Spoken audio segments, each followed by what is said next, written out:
Jalan Kenari nomor 2 Yogyakarta, Jogja belajar radio generasi cerdas masa depan sobat belajar semuanya.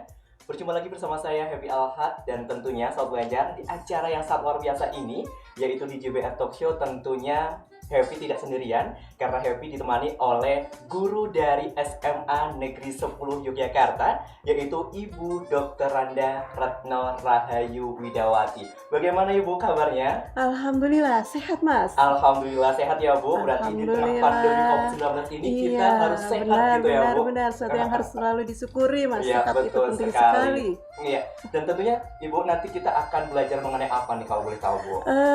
Tentang sehat saja Mas ya. Oke. Ini pembelajaran memang materi khusus kelas 12, tapi asik juga untuk diikuti untuk kelas 10 maupun kelas 11. Oke, luar biasa. Dan tentunya ya Bu, di masa pandemi COVID-19 ini bagaimana Bu? Sistem pembelajaran di SMA Negeri 10 Yogyakarta, khususnya pelajaran bahasa Indonesia. Baik Mas, terima kasih waktunya. Iya.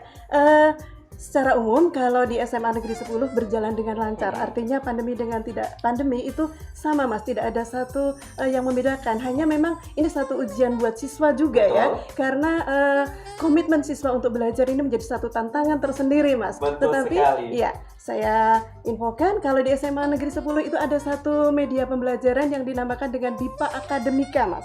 BIPA Akademika ini melayani kegiatan akademik dan non-akademik, mulai dari pembelajaran, kemudian penilaian juga ada di sana, kemudian konsultasi juga ada di sana. Begitu Mas. Wow, luar biasa.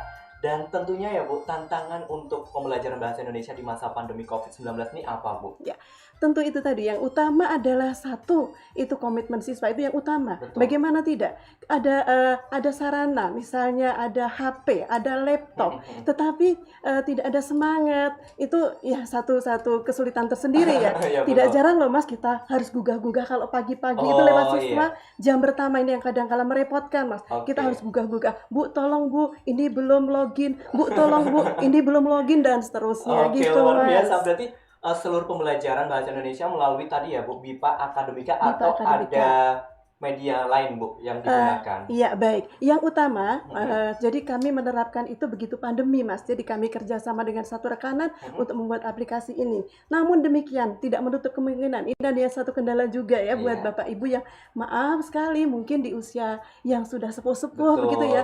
Kadang-kala kan kurang begitu cepat untuk mengikuti update semacam ini, sehingga kita memberikan keleluasaan. Mana yang nyaman, yang penting keberlangsungan kegiatan pembelajaran itu tetap terjaga. Wah, Begitu luar Mas. biasa. Berarti tetap menggunakan WA Group, kemudian Google Classroom dan lain sebagainya ya, Bu? benar. Kemudian Google Meet juga ada, Jitsi juga ada, Wah, begitu Mas oke, ya. berarti sangat beragam ya Bu yang digunakan di SMA Negeri 10 Yogyakarta. Bahkan di SMA ini. Negeri 10 itu juga ada semacam kita menggunakan frame yang Zoom ya Mas ya, yang berkapasitas 1000 begitu, Iya. sehingga kalau ada kegiatan-kegiatan tertentu itu semuanya diharapkan bisa mengikuti, baik itu orang tua maupun siswa. Wah, Begitu. luar biasa. Oke, sobat belajar semuanya, itu tadi adalah secuil gitu ya cerita di masa pandemi COVID-19 tentunya di pembelajaran bahasa Indonesia SMA Negeri 10 Yogyakarta.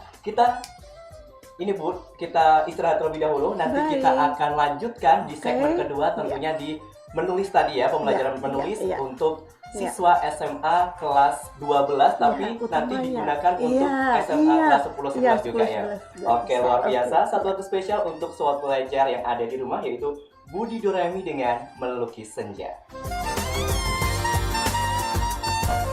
Ya, tentunya masih barengan saya Happy Alhad dan tentunya Ibu Dr. Randa Retno Rahayu Widawati, yaitu guru bahasa Indonesia SMA Negeri 10 Yogyakarta. Bisa disapa Bu untuk sobat belajar yang udah stay tune di YouTube kami. Baik, selamat pagi Sobat Belajar Jogja dimanapun kalian berada, baik itu dari segmen siswa, siswi SMA Negeri 10 Yogyakarta, juga mungkin Bapak Ibu Guru, teman-teman MGMP, baik di level kota maupun DIY.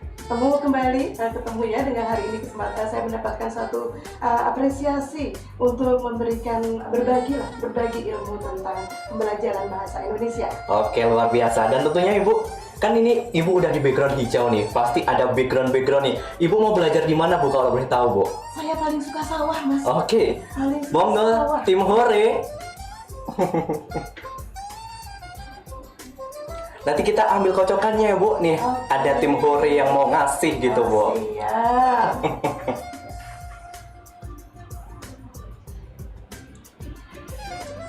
Nah, Oke, terima kasih Mbak.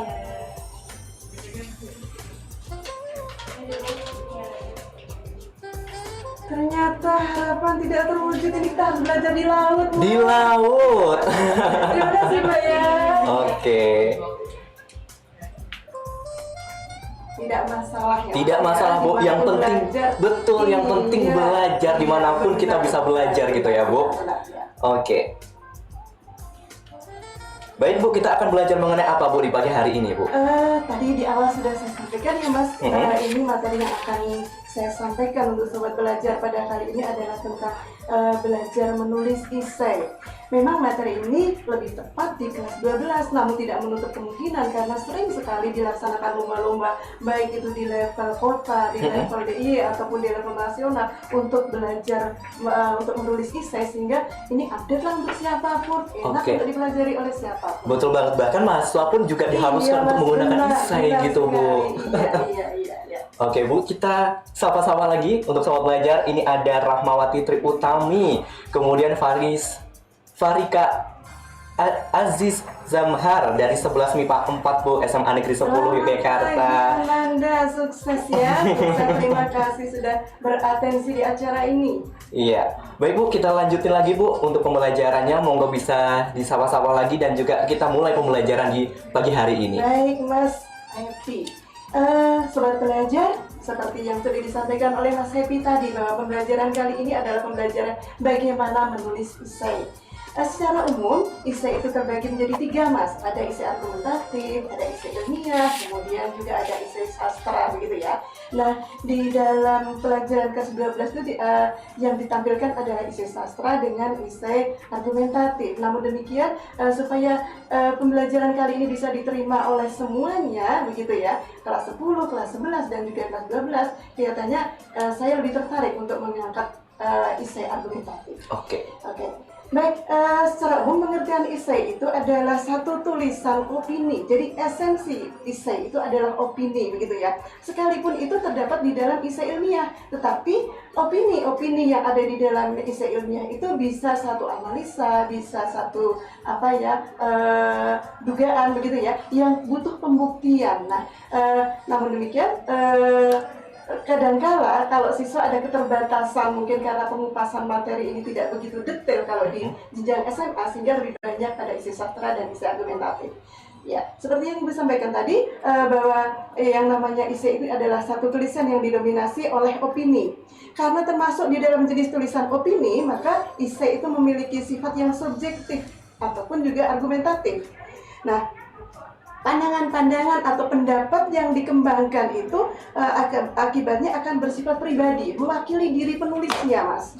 Namun demikian, opini yang disajikan harus bersifat logis, sehingga bisa dipahami oleh orang lain, bisa diterima juga oleh orang lain. Sehingga esai tersebut menjadi satu tulisan yang bukan fiktif karena ada fakta yang nanti ada pembuktian, begitu ya, tidak bersifat fiktif, apalagi bersifat imajinatif. Begitu. Oke.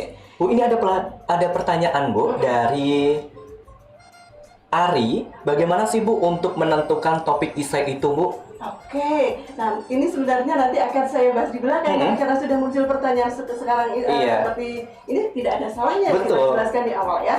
Menentukan topik ya, mestinya kita peka terhadap apa yang terjadi sekitar.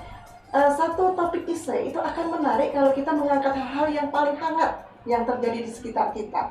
Kalau sekarang yang sedang booming dirasakan secara nasional dan internasional adalah COVID gitu ya. Namun kalau di siswa mungkin yang sekarang sedang sibuk-sibuknya mempersiapkan tentang UTBK begitu ya. Nah, itu bisa menjadi satu pilihan topik. Intinya memilih topik itu adalah memilih satu materi, tema begitu yang terhangat di sekitar kita. Tujuannya untuk apa? Supaya menarik untuk dibaca orang. Seperti di tengah pandemi COVID-19 ini ya Bu, bisa diangkat untuk menulis esai. Iya, benar. Oke, kita sapa-sapa terlebih dahulu Bu. Ini dari Ibu Lili Yuliani, SMA Negeri 7.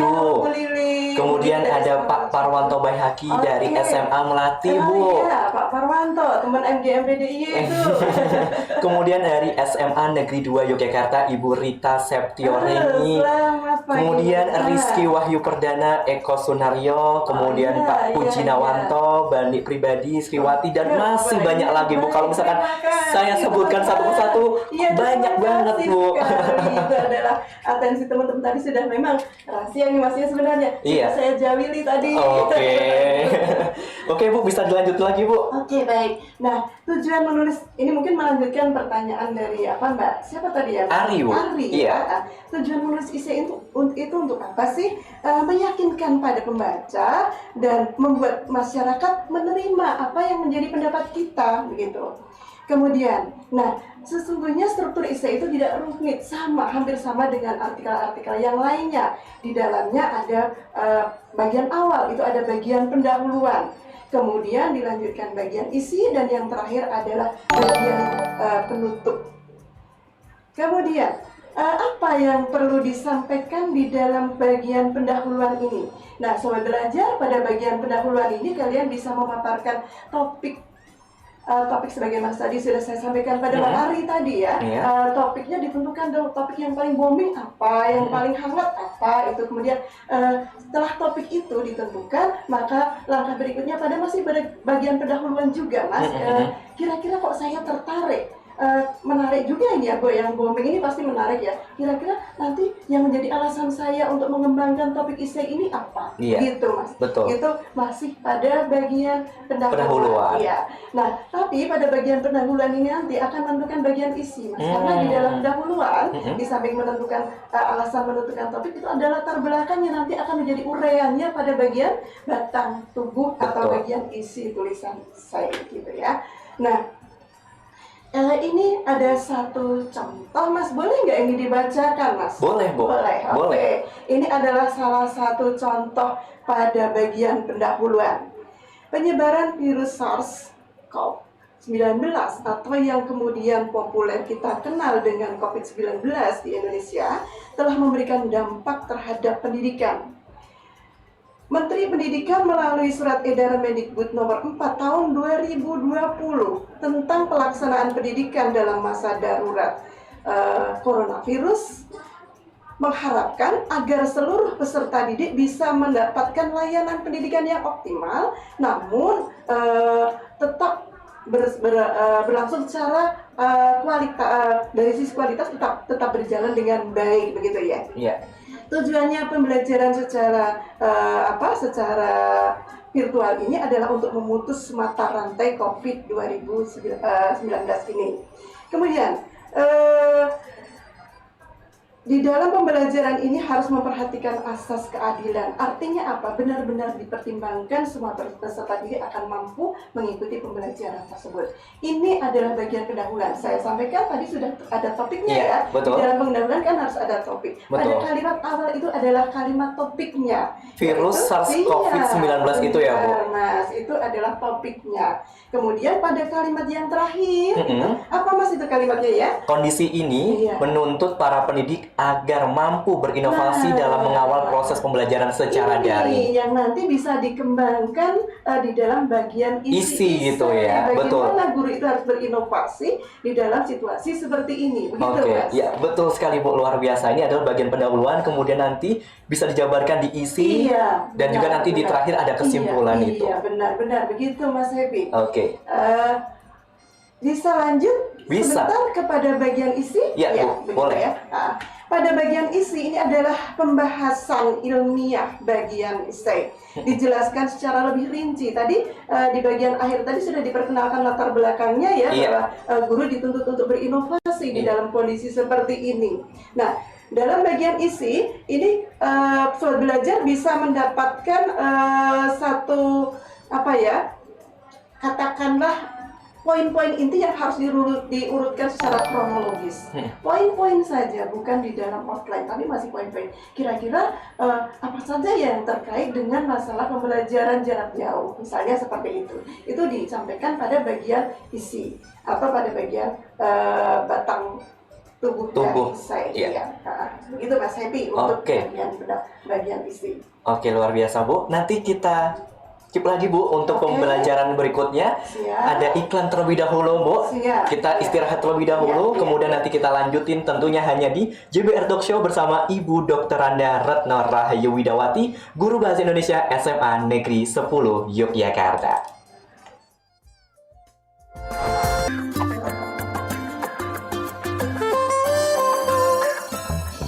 Masih di Jogja Belajar Radio Generasi Cerdas Masa Depan, sobat belajar semuanya. Tentunya masih barengan saya Happy Alhad dan juga Ibu Dr. Randa Retno Rahayu Widawati, Guru Bahasa Indonesia SMA Negeri 10 Yogyakarta.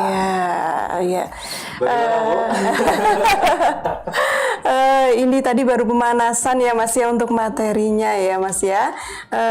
Apakah sekarang bisa kita lanjutkan pembahasannya Mas? Bisa Bu. Tentu sudah ditunggu oleh sobat belajar yang Iya. lainnya. Baik, tadi sudah Ibu sampaikan, sudah saya sampaikan tadi ya bahwa di bagian pendahuluan itu yang penting adalah menentukan topik. Kemudian kenapa sih kita memilih topik itu gitu kan? Tadi juga sudah saya tunjukkan contoh paragrafnya yang membahas tentang itu, di mana tadi pada contohnya itu tentang virus corona. Pembahasannya topiknya itu. Kenapa kenapa tertarik untuk mengangkat topik itu? Latar belakangnya adalah karena dunia proses pembelajaran di sekolah itu tetap harus berlangsung gitu ya. Iya. Sehingga guru dituntut untuk selalu berinovasi dalam situasi apapun. Begitu ya? Iya. Ya. Nah, Ibu ini ada pertanyaan dari Ibu Agriyati dari SMA Negeri 7 Yogyakarta. Baik, halo Bu Agri. Selamat siang Bu Agri. Ibu mohon maaf bisa geser ke kanan. Kanan. Oke. Berarti kiri Bu. Oh, Ibu, kiri. Iya. Oke. Nah, ini Bu, pertanyaannya adalah bagaimana sih Bu memotivasi siswa agar menulis esai? Oke, ya. Ternyata problem menulis itu bukan hanya dirasakan oleh Bu Agri. Saya juga merasakan Mas itu. Oke. Mengingat apa Mas? Karena ternyata menulis itu adalah keterampilan berbahasa yang paling tinggi, paling kompleks ya. Yang pertama kan levelnya ada di menyimak ya Mas ya. Kemudian yang kedua adalah di membaca, berbicara, dan paling tinggi itu adalah menulis. Sehingga wajar kalau Bu Agri merasakan seperti itu. Jadi bukan Bu Agri saja, tetapi juga mungkin menulis itu satu masalah buat kita Bapak Ibu guru yang lainnya juga. Dan sebenarnya menulis itu kan selalu dibekali dengan apa yang dinamakan membaca. Kita Betul. tidak akan bisa menulis tanpa membaca. Nah, di Indonesia saja membaca masih merupakan satu problem yang sangat-sangat serius. Sehingga bagaimana kita bisa mengembangkan menulis kalau tanpa membaca? Nah, dengan demikian maka problem ini adalah problem yang tidak dialami oleh Bu Agri sendiri. Namun saya mempunyai satu tip, satu cara tersendiri untuk mengembangkan keterampilan menulis. Caranya begini. Jadi membiasakan pagi setiap sebelum pembelajaran berlangsung itu, kalau di SMA 10 itu ada yang dinamakan dengan literasi begitu ya. Iya. Di sekolah lain juga mungkin Betul. sudah. Nah, itu ada satu paragraf saja, nggak usah banyak-banyak. Dah kita membiasakan anak-anak untuk belajar membaca. Kemudian tulis poin penting apa sih yang dibahas di dalam tulisan itu. Kemudian, nah itu baru mencermati dari tulisan yang ada ya. Tapi kemudian diminta kasih tanggapan gitu ya. Pendapat kalian terkait dengan itu apa? Nanti akan terbiasa memberikan satu tanggapan-tanggapan. Ini asalkan mengasah siswa untuk memiliki keterampilan sendiri, mengembangkan opininya di dalam bahasa tertulis. Begitu Mas Happy. Oke, begitu ya. Kemudian ini ada pertanyaan lagi Bu, tentunya masih dengan Ibu Agriyati dari SMA Negeri 7 Yogyakarta. Baik.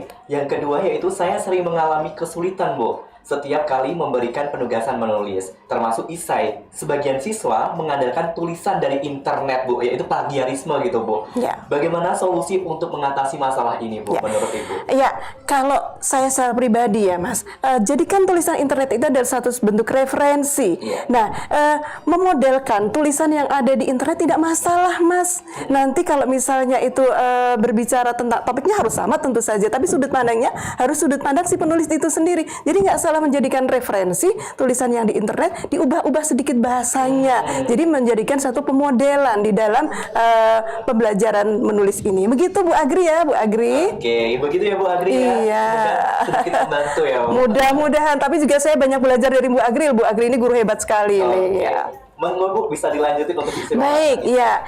Tadi sudah pendahuluan, sekarang kita masuk pada bagian isi. Pada bagian isi atau pada bagian pembahasan inilah bagian perlu dijelaskan secara rinci poin-poin yang ada di dalam bagian pendahuluan yang menjadi latar belakang tadi. Nah, pada bagian ini kalian dapat mengembangkan opini kalian yang dimiliki sesuai dengan sistematika yang diharapkan. Jadi sudah ketemu poin-poin tadi ya. Kemudian diruntutkan dulu, diurutkan dulu. Nah, ini Bu beri contoh, ada sepertinya ada 3 paragraf yang akan Ibu tampilkan. Ini namanya juga PPT ya Mas, kita mengambil poin-poin penting. Tentu tidak bisa menampilkan seluruh karya yang ada karena keterbatasan waktu juga ya Mas. Betul. Ya. Iya. Ini adalah pada paragraf 1 bagian isi. Nah, saya bacakan ya. Pembelajaran daring, maaf saya jeda dulu. Tadi di poin pertama latar belakangnya adalah bagaimana guru harus berinovasi di dalam pembelajaran daring, begitu kan ya. Nah, pada pembelajaran daring atau yang dikenal dengan istilah pembelajaran jarak jauh, singkatannya adalah PJJ, begitu ya, bisa menjadi solusi meskipun dalam pelaksanaannya terasa membias Mas. Jadi nggak jelas kadangkala begitu ya. Nah, namun situasi pandemi ini menuntut semua lembaga tanpa pengecualian itu menggunakan sarana media digital dalam kegiatan belajarnya semaksimal mungkin. Berbagai sekolah berlomba-lomba untuk menyusun strategi agar pembelajaran daring berjalan dengan efektif. Itu pada bagian paragraf pertama, bagian isi. Nah, poinnya yang berkaitan dengan bagaimana inovasi tadi ada pada kalimat pertama, yaitu pembelajaran daring atau dikenal dengan istilah pembelajaran jarak jauh ya Bu. Ya, bisa menjadi solusi. Begitu. Jadi jangan menjadikan alasan untuk mandeknya kegiatan belajar mengajar, begitu ya. Oke Mas Happy, saya lanjutkan ke bagian yang kedua ya Mas Happy ya. Baik. Terus setelah ini Bu, ada pertanyaan nih Bu. Dari baik. Bu Lili Yuliani. Bu Lili. Bagaimana sih Bu cara membedakan menulis esai, karya tulis, dan berbagi tipsnya dong Bu untuk menulis tersebut? Ya. Esai itu kan bagian dari karya tulis ya. Esai itu bagian dari karya tulis, hanya dominasinya kan pada masalah opini ya. Opini yang mendominasi, baik itu opini ilmiah, opini argumentatif maupun opini sastra, begitu ya. Nah, pertanyaan tadi Mas, tolong di ini. Bagaimana cara membedakan menulis esai, karya tulis, dan tipsnya Bu? Perbedaannya di situ. Kalau karya tulis esai itu yang jelas bagian dari karya tulis. Kemudian tipsnya Mas, itu sepertinya ini menjawab 2 kali dari pertanyaan Bu Agri tadi, maaf Bu Lili ya. Nah, tadi kalau saya seperti itu Bu Lili, tiap pagi belajarkan kirim via WA lah, begitu 1 paragraf saja kepada siswa. Kemudian tanyakan kepada mereka apa yang dibahas di dalam paragraf tersebut. Kemudian pada hari berikutnya, jangan hari itu juga, nanti akan menjadi jenuh begitu ya. Pada hari berikutnya, tolong dong beri tanggapan terhadap poin penting yang sudah dibahas pada paragraf kemarin. Begitu nih, itu akan membiasakan. Begitu Bu Lili ya. Baik, terima kasih Bu. Nggak bisa dilanjut. Iya, baik. Tadi sudah saya contohkan paragraf pertama. Sekarang saya contohkan untuk paragraf kedua. Proses pembelajaran daring yang diterapkan sejak akhir Maret tahun 2020 telah membawa dunia pendidikan mengalami satu lompatan yang luar biasa. Utamanya ini bagi guru-guru senior, maaf, guru yang sudah sepuh, guru yang sudah hampir purna, itu kadang-kala menjadi satu lompatan luar biasa ini ya. Pasca instruksi pemerintah untuk belajar dari rumah, bekerja dari rumah, ataupun untuk beribadah dari rumah dan lain sebagainya, membuat situasi di Indonesia menjadi beda. Kondisi ini juga berdampak pada proses pendidikan. Bagaimana tidak? Hampir 100% aktivitas kerja dan sekolah dilakukan di rumah. Dengan fenomena ini, teknologi menjadi penguasa yang membius masyarakat. Kemudian, serba-serbi kehidupan diwarnai oleh dunia online, dimulai dari absensi, materi pembelajaran, kemudian tugas-tugas siswa, kuis, ulangan harian, dan melakukan berbagai ujian yang dilakukan dari sekolah di rumah dan via beragam aplikasi yang ada di dalam jasa media daring. Ini adalah pengembangan dari bagaimana inovasi yang harus dilakukan guru pada masa pandemi ini. Betul. Ini tadi berangkat dari di awal tadi bagian pendahuluan tadi ya Mas ya, begitu ya. Ini adalah paragraf kedua. Iya. Paragraf yang ketiga. Namun demikian, fenomena yang terjadi di lapangan mengafirmasi adanya kendala yang tak terhindarkan. Tak dapat dipungkiri bahwa tidak semua siswa dari keluarga yang kelas menengah ke atas yang memiliki segala fasilitas yang ada. Kemudian tidak semua siswa dan guru di Indonesia menikmati proses milenial ini. Akibatnya keterbatasan sarana baik fasilitas maupun juga dalam bentuk wujud material maupun non material. Tidak semua mereka memiliki gawai, laptop, kuota. Kalaupun mereka memiliki, demikian juga sarana yang ada, tempat tinggal juga susah terjangkau internet, atau dua-duanya sudah tidak mempunyai kuota, tidak mempunyai media. Sarananya juga daerahnya juga mengalami suatu kendala untuk mengakses informasi. Iya, begitu Mas Happy. Oke, Bu. Iya. Apakah ada lanjutannya, Bu? Ada. Nanti aja apa ya Mas ya? Itu lanjutannya sudah merupakan bagian yang berikutnya. Kalau ada pertanyaan barangkali Mas. Tapi kalau tidak ada pertanyaan, ya sudah. Ini belum ada pertanyaan, tapi saya akan menyapa ya yang sudah stay tune di JB Radio ini, Bu. Iya. Ini ada Pak Puji Nawanto, kemudian Bapak Bandi Pribadi, Iya. Ibu Sri Fatih dari SMA Negeri 2 Yogyakarta, kemudian ada Bapak Bambang Mintaraga dari Mace, Bu, SMA Negeri 5. Iya, teman-teman sahabat-sahabat saya semua itu Mas. Ini koncoisme ini Mas. Rame-rame. Kemudian mengajak ada teman-teman. Ibu Retno Sumira. Oke, dari SMA Muhammadiyah 2. Ya, kemudian ada Ibu Endang Wahyuni dari SMA Negeri 6 Yogyakarta. Kemudian ada Stella Angeli, Rahmayanti Tri Utami, dan masih banyak lagi, Bu. Alhamdulillah, kekompakan teman-teman MGMP ini, Mas. Nah, ini ada pertanyaan ini, Bu. Iya.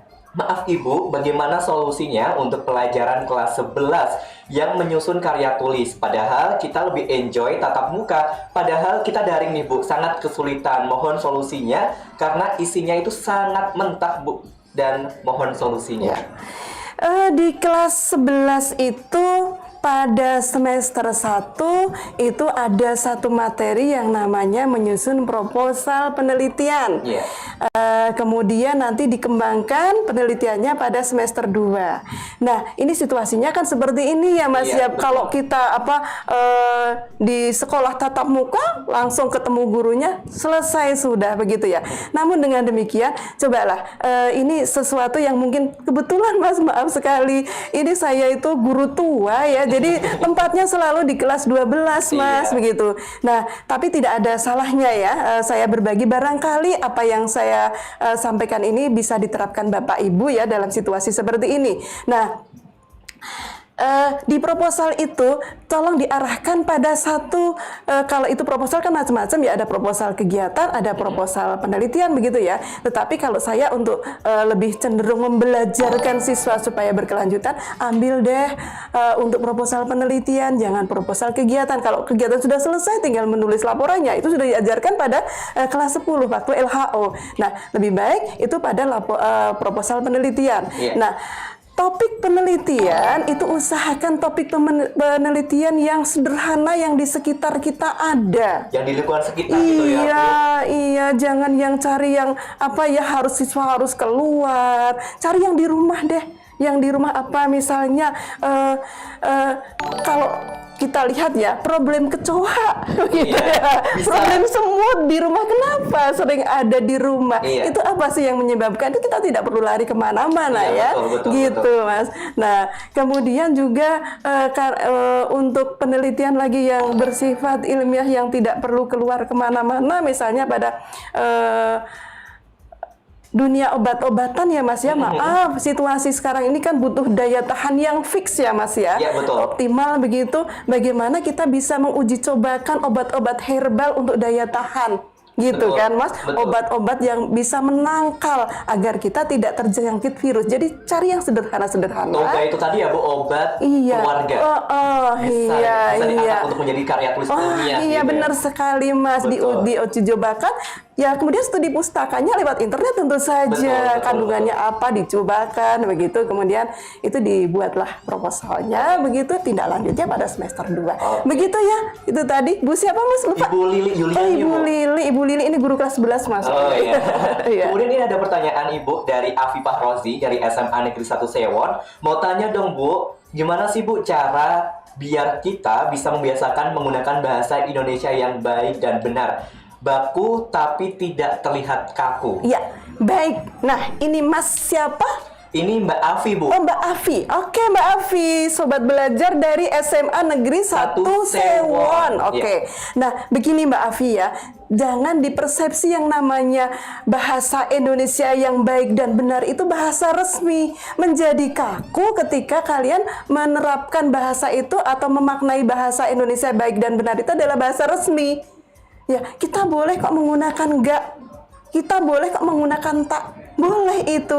Jadi intinya bahasa Indonesia yang baik dan benar itu adalah bahasa yang efektif. Bahasa yang bisa dimengerti siapa yang diajak berkomunikasi atau yang kita beri informasi. Betul. Begitu Mas ya. Iya. Terima kasih Ibu. Mau Bu bisa dilanjutkan? Oke, baik. Nah, Bapak, sobat belajar ternyata tidak terasa nih ya, kita sudah pada bagian akhir tadi. Oke. Di bagian isi saya sudah menyampaikan 3 contoh. Sebenarnya banyak itu tadi Mas, tapi Iya. saya ambil yang poin-poin saja begitu ya.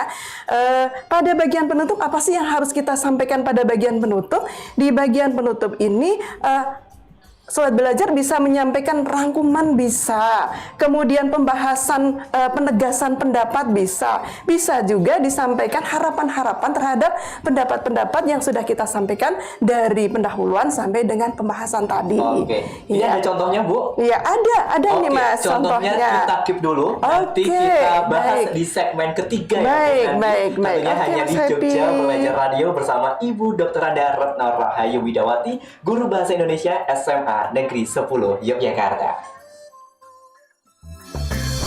Barengan saya Happy Alhad dan juga Ibu Dr. Anda Retno Rahayu Widawati, Guru Bahasa Indonesia SMA Negeri 10 Yogyakarta. Iya benar Mas Happy, ini saya masih setia kok Mas Iya, Happy. betul. Jadi, Iya. Sobat belajar juga masih setia, Bu. Oke, Masih terima ada kasih. murid-muridnya Ibu mungkin di SMA Negeri 10 iya, Yogyakarta. nah.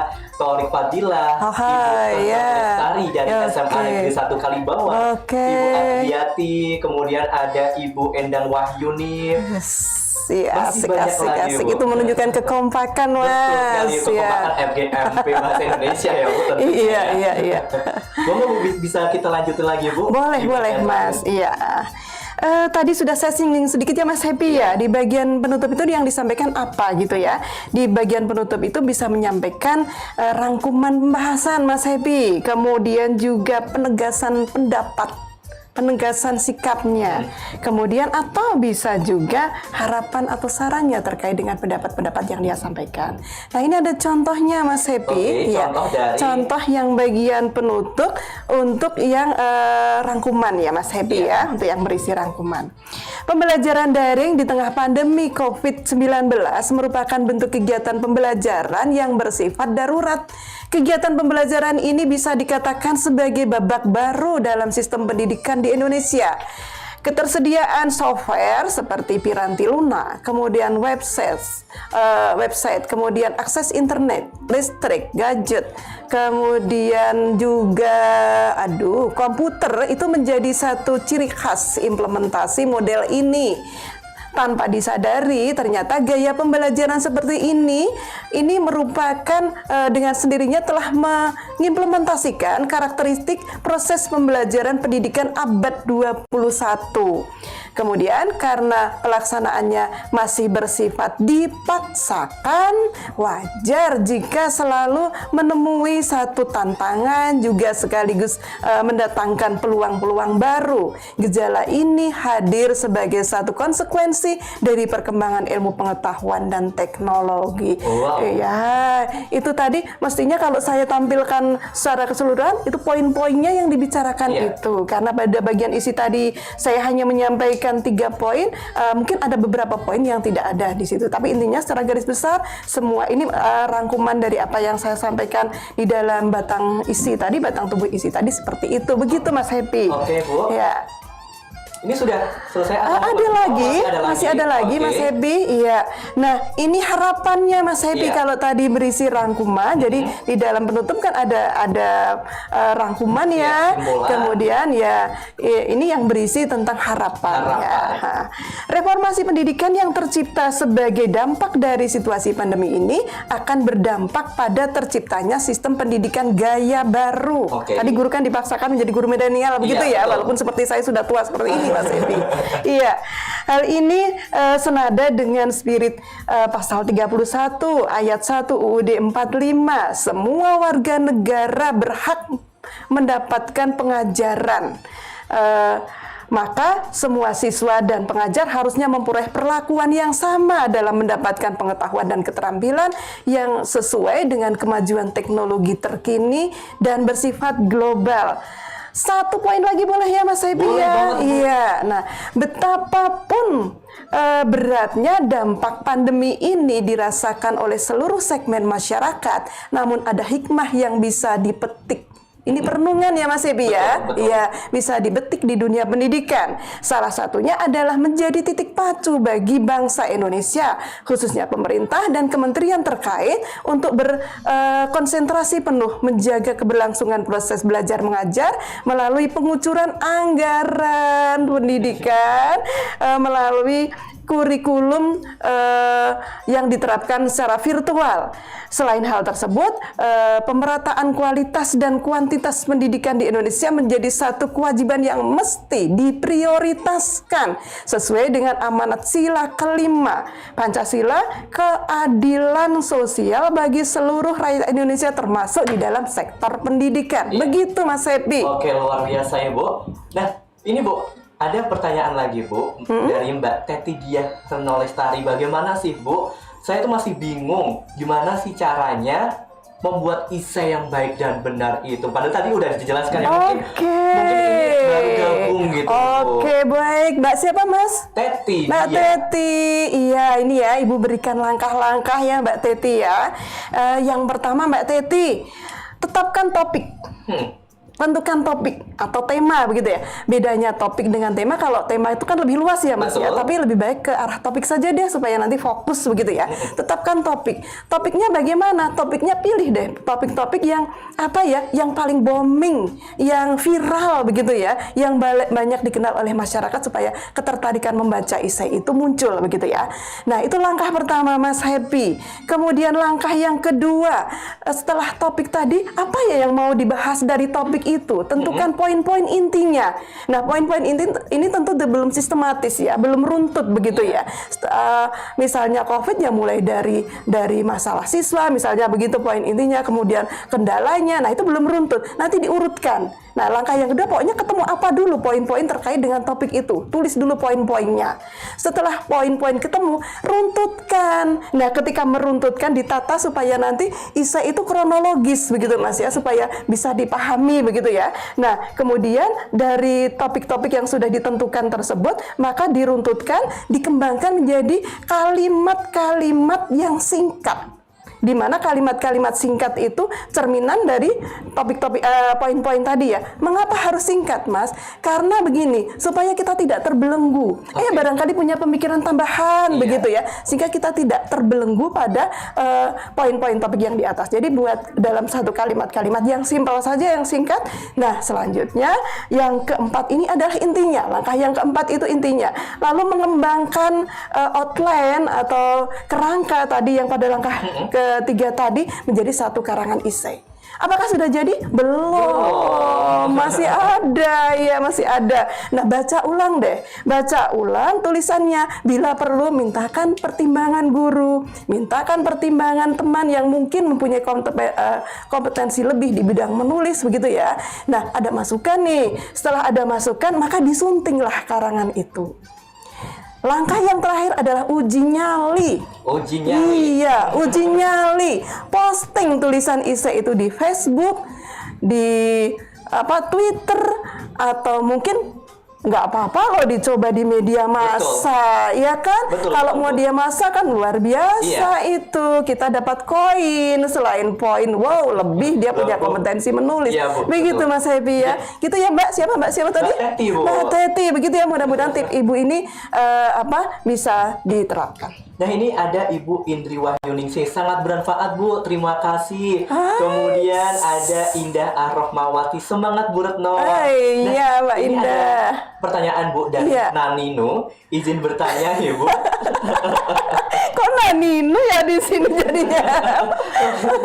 Nama akunnya Nanino Bu.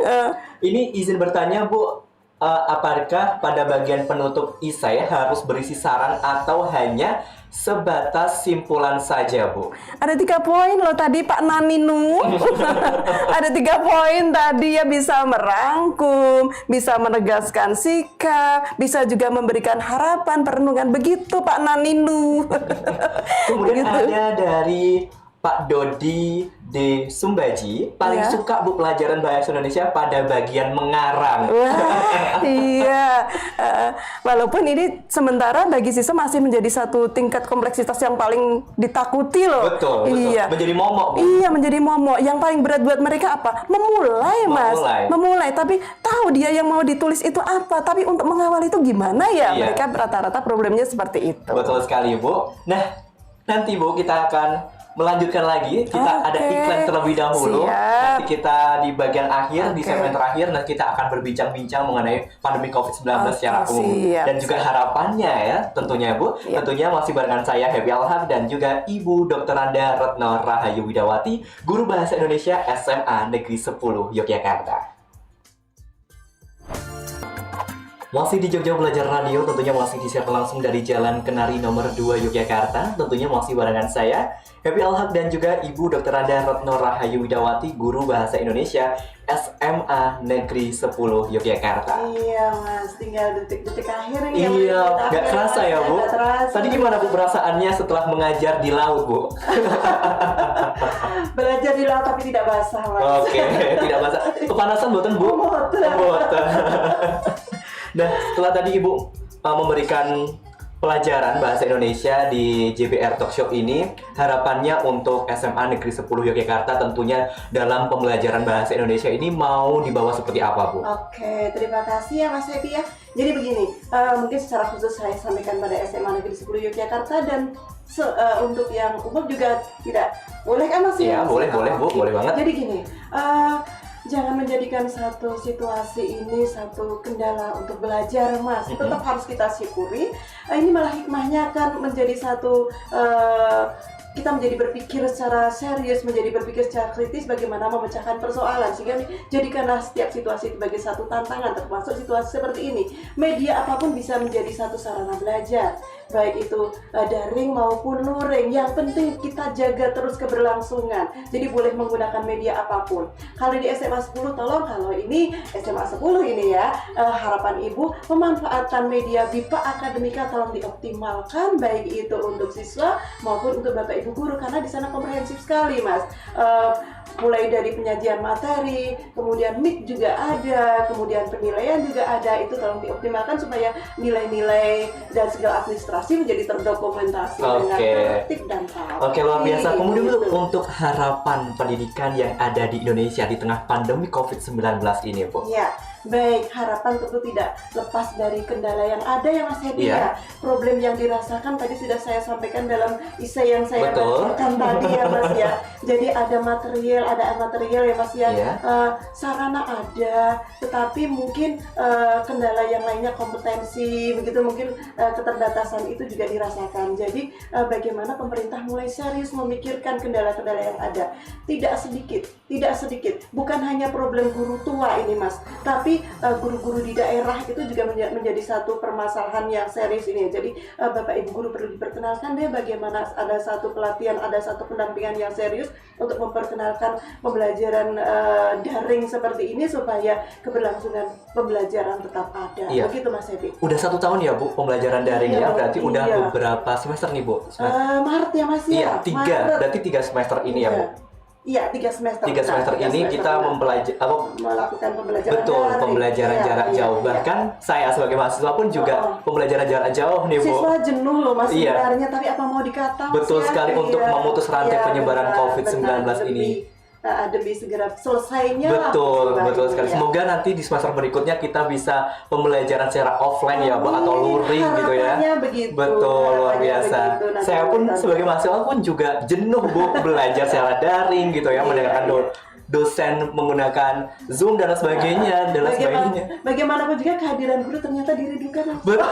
Betul sekali Bu. Saya juga rindu dengan dosen-dosen saya gitu. Benar Mas, benar ya. Dan kami juga mengucapkan terima kasih kepada para pendengar, para sobat belajar yang telah stay tune melalui streaming maupun streaming YouTube. Saya sapa-sapa terlebih dahulu ya Bu. Kemudian ini ada Teti Diah Reno Lestari, sangat bermanfaat, keren sekali Bu. Kemudian Ibu Agriati SMA Negeri 7 Yogyakarta. Terima kasih Bu Retno atas pencerahannya. Kemudian Pak Dodi D. Sumbaji, paling suka pelajaran bahasa Indonesia. Pak Eko Sunaryo, terima kasih Ibu. Materi dan tips-tipsnya sangat bermanfaat. Terima kasih juga atas atensinya. Dan tidak terasa Sobat Belajar, kita sudah ada di penghujung acara, yaitu di JBR Talk Show bersama Ibu Dr. Retno Rahayu Widawati, guru bahasa Indonesia yang telah memaparkan materi bahasa Indonesia, yaitu menulis isai. Dan juga tadi kita sudah berbagi tips ya Bu mengenai bahasa Indonesia. Iya. Nah, ada tips dan trik nggak Bu? Setelah satu ini Bu, closing statement untuk sobat belajar. Ya baik. Untuk sobat belajar ya, tidak bisa kita pungkiri kadangkala belajar bahasa Indonesia sesuatu yang menjenuhkan. Nah ini harapan kami untuk teman-teman guru bahasa Indonesia dimanapun berada. Ini jangan alergi terhadap perkembangan yang ada. Mari kita belajar secara serius mengikuti perkembangan yang ada agar siswa selalu update dengan informasi-informasi melalui berbagai teknik yang Bapak Ibu terapkan. Gitu Mas. Oke. Ya. Terima kasih Ibu sudah berkunjung. Semoga tidak kapok untuk berkunjung terus di JB Radio ini. Dan terima kasih kepada sobat belajar yang telah mendengarkan. Dan terima kasih, kita sudah ada penghujung acara. Saya Happy Alhad dan juga Ibu Dr. Retno Rahayu Widawati, guru bahasa Indonesia SMA Negeri 10 Yogyakarta, pamit undur diri. Terima kasih sobat belajar.